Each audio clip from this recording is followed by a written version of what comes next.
सो आइए प्रोग्राम की शुरू जो हमारी जो दूसरी सेगमेंट हम शुरू करने जा रहे हैं। जैसे आप जानते हैं कि हम दम के साथ-साथ जो हमारे इंटेलेक्चुअल जो ग्राउंड लेवल के ऊपर मिशन का काम करते हैं, उनको आपके साथ सामने रूबरू कराते हैं। तो आज हमारे साथ 3 गेस्ट स्पीकर हैं। तो सबसे पहले हम चलेंगे दिल्ली, जो हमारे साथ जो हमारे गेस्ट स्पीकर हैं, आदरणीय गौतम रत्ना जी, जो बहुजन Dastak YouTube channel and Gautam film production के मालिक हैं। और अगर इनकी हम इंट्रोडक्शन की बातचीत करें तो बहुत लंबी-चौड़ी इंट्रोडक्शन है इनकी। और सबसे जी। पहले हम उनका वेलकम करते हैं दमावेब की टीम की तरफ से। ब्रीफ में बताना चाहूँगा गौतम जी के बारे में। गौतम रत्ना जी के बारे में शॉर्ट जो इंट्रोडक्शन मेरे पास पहुँची है, बहुत लंबी-चौड़ी है, लेकिन उसमें 2 चीज़ें मैं आपके साथ शेयर करना चाहता हूँ। गौतम रत्न जी जो उनकी दम दीक्षा की बात करें तो 1999 में उन्होंने दम दीक्षा ली और बुद्ध के दम के सार प्रसार करने का जो काम शुरू किया। और 1997 से जो गौतम फिल्म प्रोडक्शन जो प्रोडक्शन शुरू की और बहुत बड़े लेवल पे की। जब मैं पढ़ रहा था तो he has quite a few staff member, managers, very huge production थी। और उसके बारे में जानना चाहेंगे। लेकिन सबसे पहले उनका वेलकम करते हैं दमावेब की टीम की तरफ से। तो गौतम जी, नमो बुद्धाय, जय भीम, वेलकम टू दमावेब। जय भीम, जय संविधान, नमो बुद्धाय। और बहुत बहुत शुक्रिया, धन्यवाद आपको कि आपने मुझे यहाँ अपने प्लेटफॉर्म पे बोलने का मौका दिया। इसके लिए आपका तहे दिल से धन्यवाद और साधुवाद आपको। जी, बहुत-बहुत धन्यवाद गौतम जी। जब मैं पढ़ रहा था आपके प्रोडक्शन के बारे में तो क्योंकि you are related to media, तो मैं चाहूँगा थोड़ी-सी अपनी ब्रीफ इंट्रोडक्शन दें हमारे जो लिसनर जो हमारे भाई-बहन हमें लाइव देख रहे हैं। और ये जो जी पूरे का पूरा प्रोग्राम हम यूट्यूब चैनल जो दमावेब का यूट्यूब चैनल है, उसके ऊपर जी एवरी वेडनेसडे को हम अपलोड करते हैं। तो we will start with a short introduction and उसके बाद एक जो मीडिया रिलेटेड क्वेश्चन है, then we go from there. Sir, पहले तो थोड़ा सा मैं अपने गांव की एक घटना का जिक्र करना चाहूंगा जरूर। ये कहाँ से मुझे शुरुआत हुई, कैसे मैं यहाँ तक पहुंचा और बाबा साहब तक कैसे पहुंचा, बुद्धिज्म तक कैसे पहुंचा। मेरे पहले दिन जब मेरा एडमिशन होता है उस टाइम मेरे साथ एक घटना होती है। I was born that time in by caste. अगर हम काउंट करें हिंदुइज्म में तो जाटव कास्ट में मैं पैदा हुआ। और मेरे गांव में कम से कम 3-4 कास्ट ऐसी होंगी जो शेड्यूल कास्ट में आती है, जिसमें वाल्मीकि समाज है, खटीक समाज है।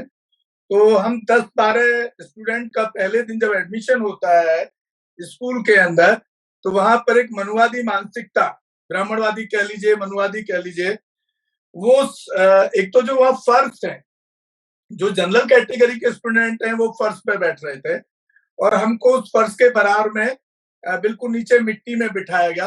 और पहले दिन ही 10 से 10-12 बच्चों को बुला करके एक एक करके उसने ऐसे शब्दों का इस्तेमाल किया कि मैं जब वो बताता हूं तो आंसू रोकना मुश्किल हो जाता है। एक एक करके बुला करके मुर्गा बना करके उसने हिप पे लात मारा और उसके सब तेजाब कि चमार चूड़े ढेड़ो, तुमको कौन पढ़ाएगा और क्या तुमको पढ़ने की जरूरत है, क्या करोगे पढ़। तो ये पहले दिन से टीस पैदा हुई और ये संघर्ष चालू हो गया। और धीरे धीरे हमने उस चीज को सहन भी किया क्योंकि हमारे पास कोई ऑप्शन नहीं था। तो फिर एक दिमाग में आया कि भाई ये पढ़ाई के लिए क्यों मना किया, कोई खास वजह है इसकी। लेकिन इत्तेफाक से मेरे गांव में कुछ जो हमारे से बड़े हैं भाई वगैरह, वो थोड़े पढ़े लिखे पहले से ही थे। तो बाबा साहब के एक छोटे जो उनका जीवन का एक परिचय का बुक पढ़ा, फिर उनकी जिंदगी को पढ़ा, तो फिर समझ आया कि वो मास्टर ठाकुर हमको क्यों मना किया था पढ़ने के लिए। ये पढ़ाई और शिक्षा ही एक ऐसा सिद्धांत है जिससे हम कुछ आगे जिंदगी को बना सकते हैं और बढ़ सकते हैं।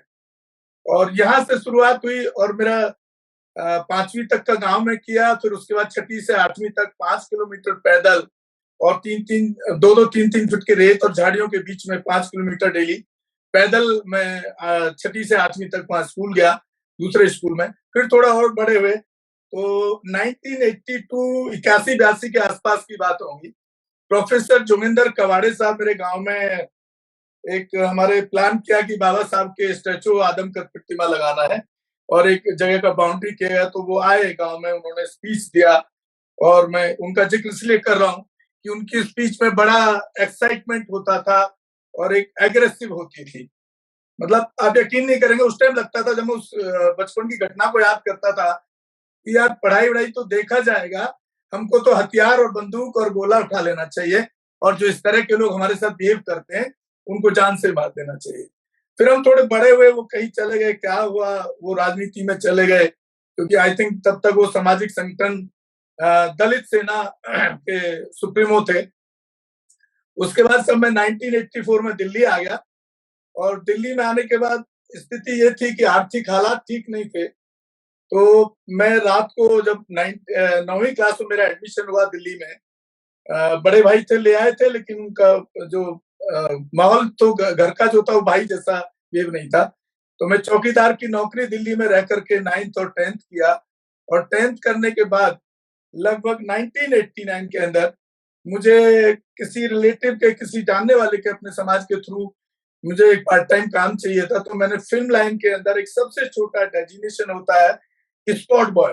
सर इसलिए बता रहा हूँ कि सुनने वाले लोगों को डेफिनेटली मैं समझता हूँ कि इंस्पायर्ड होंगे और मोटिवेट होंगे। इतना लंबा नहीं खींचना चाहिए इस चीज को वैसे। जी जी जी। तो मैं एज ए स्पॉट बॉय, एक सबसे छोटा सीडी होता है इसके अंदर, लेकिन वो छोटा सीडी में मैंने काम करना इसलिए पसंद किया कि मुझे पढ़ाई जारी रखना था।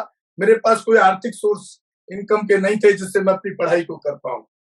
और 1988 में मेरा पॉलिटेक्निक इंजीनियरिंग में ऑटोमोबाइल में एडमिशन हुआ, और आर्थिक हालात की वजह से मुझे वो सेकेंड ईयर में 1989 में छोड़ना पड़ा। 88 में एडमिशन हुआ, तो तब मैंने ये लाइन में शुरुआत किया स्पॉट बॉय से। तो यहाँ पर क्या स्पॉट बॉय काम होता है, बर्तन तक मैंने मांजे इसी लाइन के अंदर, लेकिन पढ़ाई को नहीं छोड़ा। मैं साथ साथ इंजीनियरिंग करता रहा। मैंने आर्किटेक्चर ड्राफ्ट्समैन से आईटीआई किया, फिर मैंने पार्ट टाइम में पॉलिटेक्निक से सिविल इंजीनियरिंग किया। तो ये सब ये मेरा पार्ट टाइम में चल रहा था। एक दिन मुझे मौका मिला, जब मुझे टॉर्चर कर रहा था एक प्रोड्यूसर। तो एक बंदा था, टेक्निकल साउंड था, अच्छा था, और हिमाचल का ठाकुर था वो, बाई कास्ट।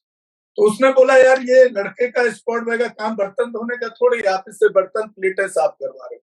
उसने उस दिन से मुझे सर कैमरा असिस्टेंट और लाइटिंग असिस्टेंट में अपने साथ लगा लिया। बोला कि भाई इनको पैसा आप लेबर वाले ही दे दीजिए जो छोटे लेवल का है। वहां से मैं धीरे धीरे बढ़ता गया सर। फिर मैंने अपना कंपनी खोला। आज कई लोग ऐसे हैं। फिर मैं वेडिंग, और शुरुआत में वेडिंग और वीडियोग्राफी ये अपना वेडिंग के लिए भी करने लगा। आज की डेट में एक दो लोग ऐसे भी हैं, हमारे ही समाज के हैं, तकलीफ भी होती है जब मैं उनके बारे में सोचता हूँ और बताता हूँ, जिनकी मैंने वीडियोग्राफी की। आज वो स्पेशल कमिश्नर हैं सर, नाम सोशल प्लेटफॉर्म पे बताना ठीक नहीं है, बहुजन समाज। उसके बाद जब मैं दिल्ली आया तो प्रोडक्शन हाउस चालू किया, तो एक बड़ा लेवल भी पहुंच गया। मतलब I have afforded the Endeavour type and 3 and 4 personal drivers and vanity van also, like जिसमें बड़े बड़े एक्टर हीरो बैठते हैं। और मेरा कोशिश भी ये रहा कि मेरे कंपनी के अंदर 20 साल एवरी ईयर 50% मेरे यहाँ से, मैंने जिनको ए से शुरू किया, क्योंकि इलेक्ट्रॉनिक मीडिया और फिल्म लाइन में हमारे बहुजन समाज के लोग नहीं दिखाई देते हैं। कोई है भी तो वो छुप के रहते हैं, या कोई है भी तो वो समाज को भी गुमराह करके, मैंने ऐसा भी देखा है, आर्थिक और इकोनॉमिकल लेवल पे मिसयूज भी करते देखा है मैंने। कई ऐसे एग्जाम्पल्स हैं। खैर उस पर हम नहीं जाना चाहेंगे। तो एक तो लगभग 1000 लोगों को मैंने इसमें तैयार करके 20 साल में, अपने बहुजन समाज के, जो आज कई चैनलों में भी जॉब कर रहे हैं या फिल्म इंडस्ट्री में चले गए। लेकिन जब मैं यहाँ तक पहुंच गया सर, सब ठीक ठाक रहा। तो मुझे एक बाबा साहब का एक कोट सर, जितना मैं बाबा साहब को काफी अध्ययन किया है मैंने, उस दिन को भी, तो उनका एक कोट बार बार दिमाग में सर मेरे को चोट करता था। वो कोट था कि बाबा साहब ने जो कहा कि मुझे पढ़े लिखे लोगों ने धोखा दिया है। तो मैं एक सोचता था कि जब बाबा साहब को पढ़े लिखे लोगों ने दिया, तो उसी कैटेगरी में तो मैं भी आ गया। मैं समाज के लिए कर क्या रहा हूँ? मैंने आज गाड़ी भी बना ली, ड्राइवर भी रख लिए, और दिल्ली में घर भी खरीद लिया, और 50 एम्प्लॉय भी हैं, कंपनी का ओनर भी हूँ, सब कुछ है। लेकिन मैं समाज के लिए तो कुछ नहीं कर रहा। तो समाज के लिए जो पहले कर रहा था, एक वो लिमिटेशंस में था कि जिसका कोई मेरे गांव में कोई घटना हो गई तो वहां जो ब्राह्मणवादियों को जेल भिजवा दिया इलेक्ट्रॉनिक मीडिया को पावर को इस्तेमाल करके, लेकिन इससे मुझे सेटिस्फेक्शन नहीं मिला। तो हमारे चैनल बहुजन दस्तक को लाइक, शेयर, सब्सक्राइब देखना मत भूलिएगा। जय भीम, जय भारत, जय संविधान, नमो बुद्धाय। धन्यवाद। चैनल आर्थिक समस्या से गुजर रहा है। अगर आप बहुजन समाज में बाबा साहेब आम्बेडकर और तथागत बुद्ध की विचारधारा को अधिक से अधिक लोगों तक पहुंचाना चाहते हैं तो हमें आर्थिक सहयोग प्रदान करें, ताकि हम अपने चैनल के माध्यम से देश विदेश में समता, बंधुता, एकता और संवैधानिक अधिकारों को ज्यादा से ज्यादा लोगों तक पहुंचा सकें। आप अपनी सहायता राशि नीचे लिखे खाते में जमा करा सकते हैं। खाता धारक गौतम रत्न, खाता संख्या 3169576865 IFSC कोड SBIN 0060336, बैंक भारतीय स्टेट बैंक।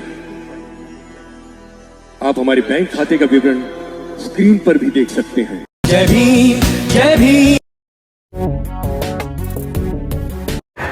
मैं गौतम रत्ना आपका बहुजन फिल्म प्रोडक्शन में स्वागत करता हूं और आप हमारे प्रोडक्शन हाउस के अंदर अपना कैरियर बना सकते हैं as a film director, as a producer and actor and actress and editor and cinematographer also.